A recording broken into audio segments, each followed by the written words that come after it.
Welcome back to Waterline Writers. It is loud. Am I too loud? It is open mic season. This Thursday, May 23rd, 7 p.m., come to Graham's 318 open mic hosted by our very own Frank Gottlieb. Yeah. Bring your best original writing, 5-minute time limit. I believe Frank is very, very firm on that. And readers get a free coffee or gelato. 318 South 3rd Street in Geneva. It happens the last Thursday of the month through September. October. It will be October this year. It will be October. Oh, awesome. Last time we got rained out, so we had it in November, and it was cold. But you went to November? Yes. Oh, okay. Dedication. Yes. So please join Frank at Graham's 318. Waterline Writers is also announcing its own open mic on Sunday, July 21st at 7 p.m. Doors will open for sign up at 6:30. No pre-sign-ups. 5-minute time limit, and we will cut you off. It's in bold here, you know. So I've got to. Okay. Our next and last writer is Gottlieb. He is a poet, MC, teaching artist, musician, and activist from Chicago. He got into spoken word through Louder Than a Bomb Teen Poetry Festival and was featured in the Siskel and Jacobs Louder Than a Bomb documentary. If you haven't seen this, it's worth a check out. It is wonderful. It is his mission to use spoken word as a tool for self-expression, community building, youth empowerment, and social justice via Young Chicago Authors, Teen Writers and Artists Project, and the Global Citizenship Experience High School. He recently graduated from Hampshire College, where he studied poetry and critical, You got it. pedagogy. I knew I was going to screw this word up. I love this though, a revolutionary philosophy of education based on learning through dialogue. I think as like writers and people who love the written word, we can all get behind that. He is also a part of a hip-hop group called The Idealists, and you can find out more about that at peoplearepoets.blogspot.com. Adam is now going to perform for us, as well as introduce us to the new event he will be hosting here, Wordplay at Water Street. Welcome, Adam.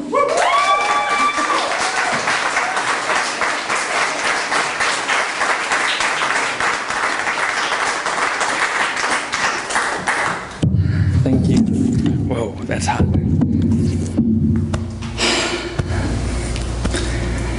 I speak my heartbeat. On your eardrum I drop it.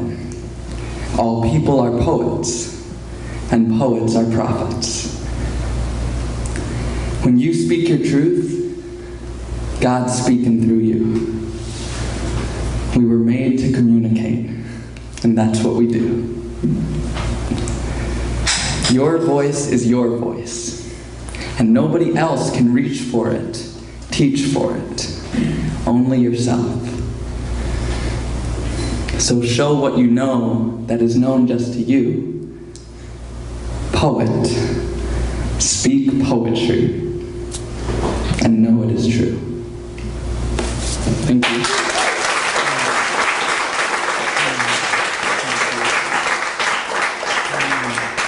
Thank you. It's a real honor to be here tonight in this space, this beautiful space with such beautiful artwork, and I'm filled with so much gratitude on so many levels. First of all, thank you, Anne and the Waterline Writers for having me out tonight, for putting this event on. All the readers who shared tonight. It's humbling to be here in such company. And huge thank you for hosting the new program, Wordplay at Water Street, which I'm going to tell you a little about for about 10 minutes maybe, and then I'll do a couple more poems for you all, and then say goodnight. And Yes. All right, Sergeant Pepper's has started. Yes. All right, we're going on for a wild ride. Great. I must say, we could do worse with the soundtrack if we had to be battling. So yes, thank you. As Barbara mentioned in my bio, I went to college and studied poetry and what's called critical pedagogy. It's a different philosophy of education than the traditional pedagogy or style of teaching. And I want to talk a little bit about it and also how it informs what we're doing with wordplay and the youth spoken word movement in general. But first I'll just say quickly how I found wordplay, what wordplay is. What wordplay is, as mentioned, it's a program. We're going to do it once a month here, and also more. It's going to be kind of a floating event. The goal is, I think, once a week eventually, yeah, in the west suburbs. It starts with a writing workshop, and we do a brainstorm on a theme. We read a couple poems that explore that theme and provide different models for how to write about it. And then there's an open mic where the youth voices are featured, and then there's a featured poet. And we're gonna bring in a lot of folks from the Chicago community. So far, we've had Ame Lee, Jose Olivares, and myself feature. This Friday we're gonna have Maurice Mirway, and I'll talk a little bit more about that.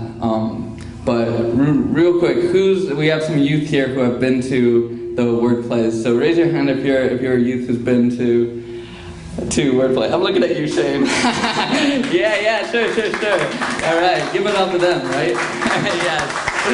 Nice. Yeah. All right, because they are really the heart of the program. Without you all, it doesn't exist. So if you want to talk to them afterwards to hear their testimonies about what it is and what it's meant to them, I highly encourage you to. Just a quick testimony from me about what it is and what it's meant to me. I started going to the original wordplay in Chicago when I was in high school. And wordplay hosted by Young Chicago Authors is the longest running youth open mic in the city of Chicago. And yeah, right? Sure, yeah, nice. Give it up for that. Yeah. And it's really amazing. Like, wonderful. So inspiring, and has been to me for so long. I still go every week, and now I'm, I feel like an old fogey when I'm there a little bit. But not really, because it's very diverse in every way. Age, race, parts of the city, artistically.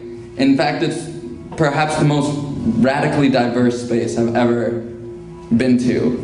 Similar to Louder Than a Bomb, if you've ever been there, you know, at the heart, I think, of the work that we're doing in the youth spoken word movement is crossing cultural barriers and building connections and building community. So that's, I think, why I think open mics are so important and so powerful. And okay, I wrote a few notes I might consult.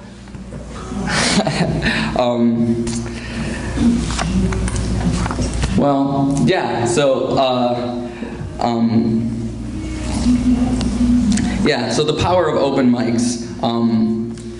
Open mics are a space where we tell stories to each other. And essentially what I feel is happening is it's a dialogue, and it creates conversations, it starts conversations. It's a place for testimony and witness, and there's a healing that happens in that. And there's also a teaching that happens through that, and an empowerment. And also at the heart of what we do is I think, youth empowerment and helping youth to find their voices. And as you heard in the first poem that I like to start out with, it's central to my work, I believe, that everyone is a poet, everyone has a story, everyone has a unique voice to share, and to find that voice and practice expressing it through writing, through performing, is empowering. And what we have in Chicago is amazing because we've built a community not only of young artists, but of young leaders who are actively participating in the community and by telling their stories, actually shaping the world around them and making themselves heard. And this is what we hope to create here, also in the West Suburbs. And so yes, to heal, to build community, to start important conversations, to empower. Basically the open mic is what I feel to be the heart of the wordplay program, and also the heart of the whole youth spoken word scene is the open mic.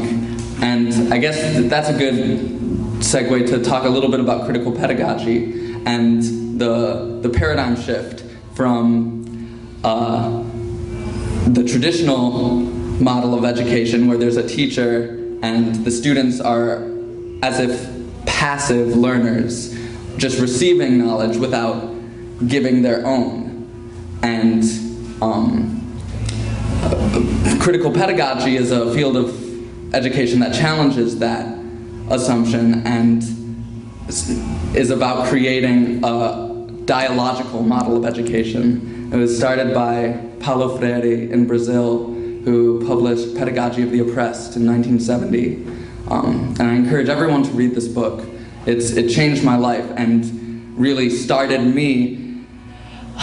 It was such an epiphany for me when I read it because he was speaking what I already knew deep down in my heart and in my soul from witnessing the community in Chicago, the youth spoken word community. And what I've come to realize and I'm currently attempting to write about and talk about is that I feel the youth spoken word movement as a whole, as much as it's an artistic movement, it's an educational movement and an educational revolution, and it's creating this paradigm shift where you go to an open mic, you go to a poetry slam, and people take turns listening, and there's something in that act or that process that is shifting our ideas about what education means and start to see how much we can change our society when we talk to each other, when we have conversations. So that's the philosophy of it, I guess, and I'm happy to talk more about that with all of you afterwards or whenever. I'll talk a little bit more specifically about the wordplay program now. So the workshop, the open mic, and the feature, they all serve a different purpose, and together they all serve a combined purpose. And I find it amazing how well it works, where you start by writing. You start with the writing workshop, and that grounds the program and the event in this practice, this work of writing, which is where it all begins.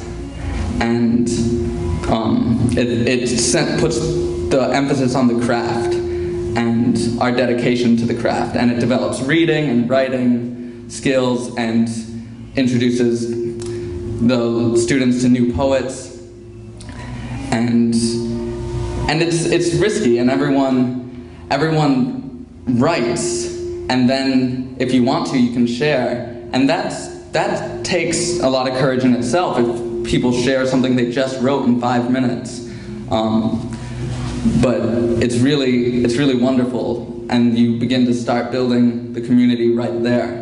And then, as I said, the open mic is really what I feel to be the heart of it all, and that's where the youth voices get to really shine, and you see how much they have to say, and how intelligent they are, and how much we have to learn from the youth.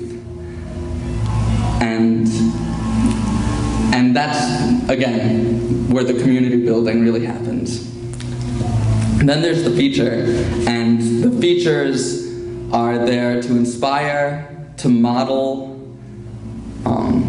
and to showcase diversity. And that's one of the things we really want to do also is showcase a diversity of voices, diversity of people in the features, and again, for the same reasons of cultural understanding, cultural learning, crossing barriers, and it all, as you can see, it all goes together, and you leave feeling so inspired. The 3 that we've had so far have already been so amazing, and the last one in particular, I started to really feel the same empowerment and the same community vibe that I feel at Young Chicago Authors in our little humble wordplay in the West Suburbs. And so it's been a real honor and real privilege to be a part of this project. And again, I just want to end this little speech on a huge note of gratitude to the Waterline writers and the owners and caretakers of this space for hosting us. Thank you.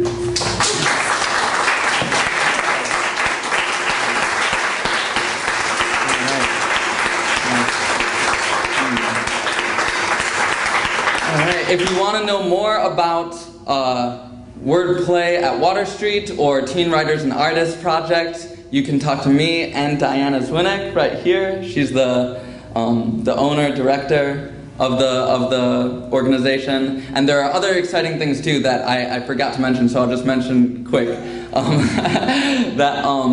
They host we host a project called Lit Lab 51, which is a really fun variety show featuring both youth and adult writers. And there are aliens and bicycles, and it's a lot of fun.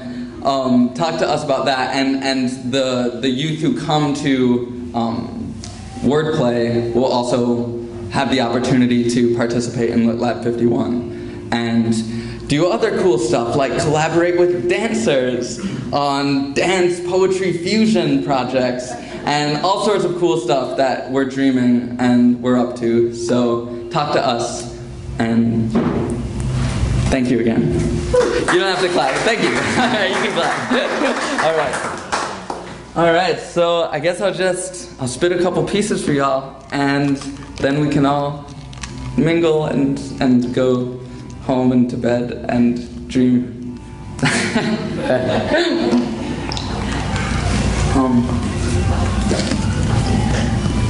So the theme tonight is place. I realize I don't have nearly enough poems about place, both from the theme and from hearing the works that were presented on stage. They were really inspiring to me. I feel I want to write a lot more about places that have mattered to me, especially Chicago. But this is one poem that came to mind when I heard the theme, and you'll see, it references a lot of Chicago places. One of my favorite things to do is ride my bicycle, and okay, I'll just do the poem. This is an ode to my bicycle. Bless the bike, its wheels, tires, chain, and seat on which I glide through city streets, in between the cars and roaring trucks on Lincoln Ave. Bless the tiny ball bearings, the pedals, handles, gears, all working in tandem with the clockwork of my legs pushing circles, left, right, left, right, left.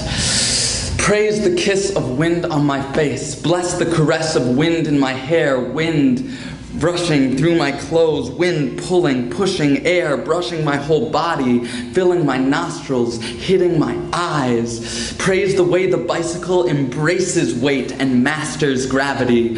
Praise the sensitivity of tires on paved earth or grass, the rickety jittering of my frame going over bumps and cracks. Potholes shake my mind awake, bringing me back to earth. Uphill stretches burn my calves as I breathe deeper, sweating, throwing every ounce of force I have into the push. Left, right, left, right, left. Oh, bicycle, you are no robot I control from the inside. but an extension of my very body into metal and rubber. So astride you, I thank God for my own blood and bones which make me move. My blood, flesh, lungs, and guts converting food and water I've consumed into ground-covered, concrete distance over which I fly. Left, right, left, right, left. No, bike, you're nothing like a car that hides me from the world outside, and from which, through the windshield, things come and go as if on screen. No. On you I am exposed, naked and immersed in the water of the world. I see, hear, smell, and feel it all, from the weather to the sewer, from the Indian food shops on Devon to the fishy smell of the river, to the fountain spray in Felger Park where little children play. I hear the paletero's bell, the howling rumble of the L, and here I feel myself a part of city, breathing with the rest, a little blood cell rushing through Chicago's veins, pulsing with its heartbeat. Left, right, left, right, left. On you, bike, I notice things like a toddler rubbing noses with her mother on a bus stop bench, the sound of crickets crossfading to traffic, streaks of yellow light from lampposts shining in the water, a single Gatorade bottle on a dark, empty basketball court, a woman sleeping on a bench at Milwaukee and Diversey, wearing a red hat, leaning on a backpack. Naked, bittersweet truth and beauty stand before me, revealed to my eyes and ears as these montages. And, bike, on you, I engage with people and things, exchanging smiles with a passing stroller family, or riding past a walnut tree that extends a branch low into the street as if for a high five. I am happy to oblige, reach up and slap some leaves as I go by. Yes, bless you, bike, in the open. Long live the heartbeat of your ride, guiding feet in turning circles. Left, right, left. Bicycle, oh little steed, praise you. Always on your back, I am one with road and landscape, embodied, one with breath, with metal, seasons, time, and all the billion people and all things.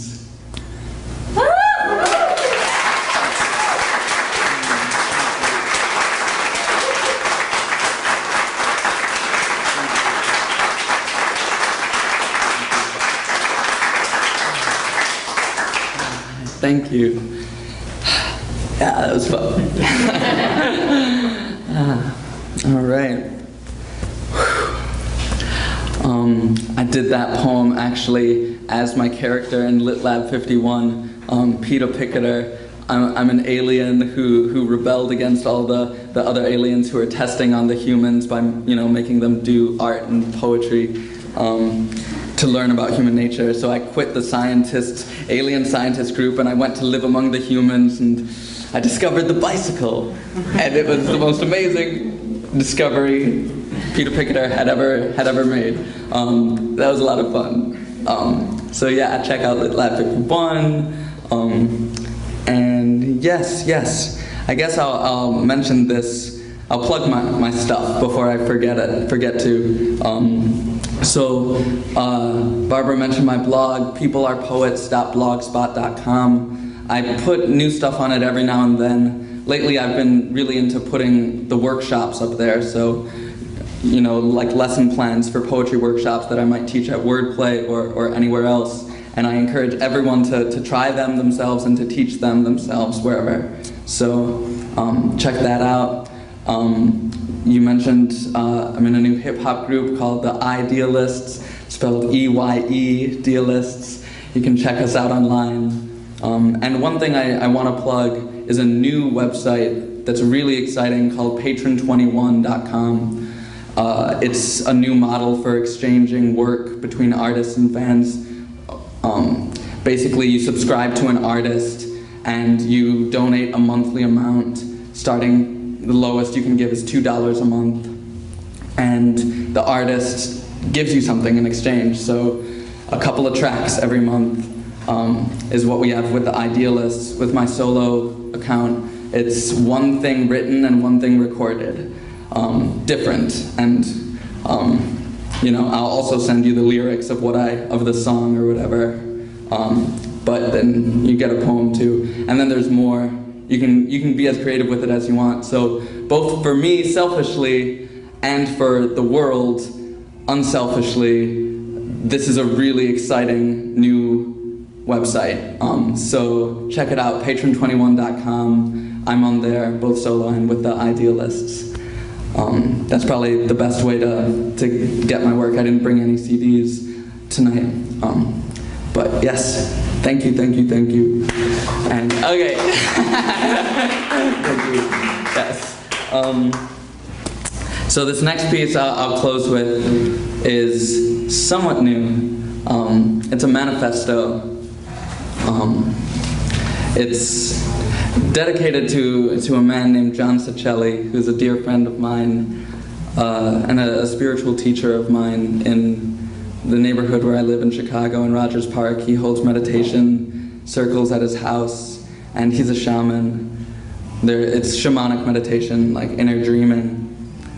But he's a shaman of words, which is really exciting for me. He has actually written a dictionary for a language which he calls Angelish. And Angelish is basically puns and wordplay. Any puns and wordplay that reveal some sort of truth is Angelish.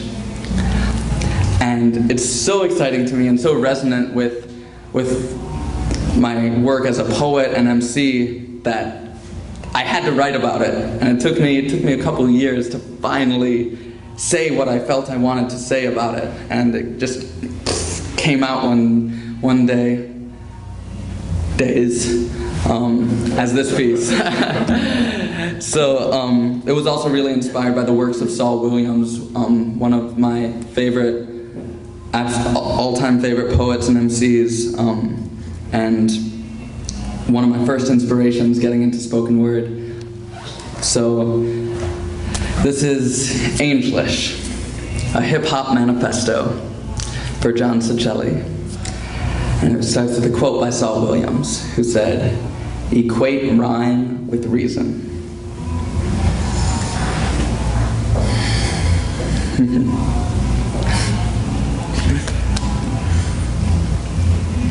Ever notice how certain words seem meant to rhyme, and you know this because they get used all the time together? Whether or not it's cliche, it's music. Assume it's a part of this way we communicate. Ruminate on this thing called language and tell me it isn't how we sing all our anguish for love, for connection with others, reflecting Mother Nature above and below us, all around us. What miracle found us with speech? This wizard technology through which we reach between souls and into the very bowl of creation. Roll with me now, I'm teaching education. Welcome to Angelish 101, a tongue which though strange is so much fun. Start with the premise that all forms of meaning are one, then start gleaning truth from all wordplay and puns. Find divine by uniting both sides of the mind. Drink the wine of you. You are a beautiful being. Look within at the starlight, then bring what you're seeing to your outer space-time. Write your life in alignment with the stream, a line meant to carry your dreams. See, speaking is prophecy, God's work on teams. Words are weirds, which is why they are spelled. By the words we speak, our own lives are held. We are sentenced to live by the spells which we cast, so we speak sentences, intentions that last. As humans, we must learn to master this magic. Now pay close attention, because it's gonna go fast. Yo, this year be lyrical alchemy, alchemy, as in the key to knowing all be me. My own soul is the key to unlock heaven's gate. Now please allow me to demonstrate. Homophones are Dhamma poems. My eye is my eye. Hay más en otras idiomas. Ay, ay, ay, amor. Bilingual puns. I love them. They may be bad, but I can't act like I'm above them any more than the sun shining like my soul. Can't deny the punness. It's waving like hola, God's poetry. John, know it's me. Why I'm sowing seeds over these flowing beats. Spirit kicks 26 letters, let her out. out. Went to college, but self-knowledge was a better route. G-U-R-U, your own guru lives inside. That's right, Jesus, G, he's us. Mind blowing or what? Find knowing and gut. Are you getting it now? Are you letting it touch? Are you getting into it? Getting better, intuiting this duet between language and music we do? That's angelish, funny and deep at the same time. Beauty rings true when you hear that name chime. It's the game of rhyme played since ancient times, relating the divine through fun puns and punchlines. Hip-hop does the same thing. Check it, off the list. I'm popping up with this now. It's mystical code. The artistic mode insists upon going the unknowable road into self. Travel deep and keep going, delving, unraveling knots. What you know, break it down like this. Make it sound right with the beat you bring. When you speak truth, sing. Say this musicality is sacred stuff, true reality. We didn't make it up. It was always there, drifting on the air, in the moving breeze, sifting through the trees, in the rolling seas, the drumming raindrops, soothing percussion, thunder booming from above in bird calls, and fall leaves underfoot. Humans understood that this wonder was good, that the sounds we heard were like God's own words, so we started responding, and the lines got blurred. Imitating nature's abounding creations, we channeled her magic into sound vibrations, and this imitation must have been the first music, and thus the first language. How else could we do it? Every body understands beating drums, hands speak a vocab we didn't make, life planned it. We were blessed with bodies, and rhythm came with them, an inborn God-given mystical system, a way to pray through play, so stay okay always. All days of living are sacred in all ways. As kids, we knew the truth, that it's magic. Now we must access our youth and imagine. I, Mage, and me must defy limitations, reclaim citizenship of the image I nation, revise the present with the eyes of a poet, reinvent the world and humankind as we know it. It starts with a question, a quest I on. Who am I? How do I pen my song? Change starts with the songs and the wrongs you write within your search. You and I verse from the poetry of life. Best belief, manifesto, let my Chicago free myself so I can help my people get going. Like Moses, I know it. You don't have to believe it. It's just mythology, my theology. See, in this human existence, there are only fictions. Pick your reality. Make your own dictionary. Speak Angelish, the original language. Before Babylon babbled on its mad path, in the beginning was the Word, and the Word was with God, and the Word was God, and the earth is her body, but her soul is eternal, unnameable Tao, primal power, the meaning, wow, this now, how we gonna save this, take this home? The answer's in Sanskrit, the base is home.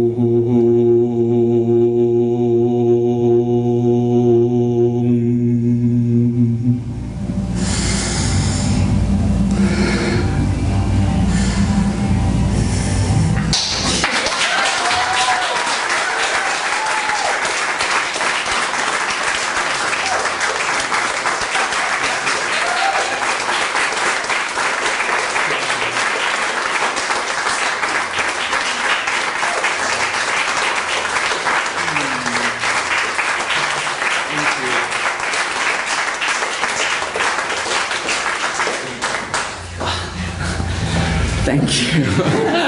Wow. All right. Well, that's all. Have a wonderful night.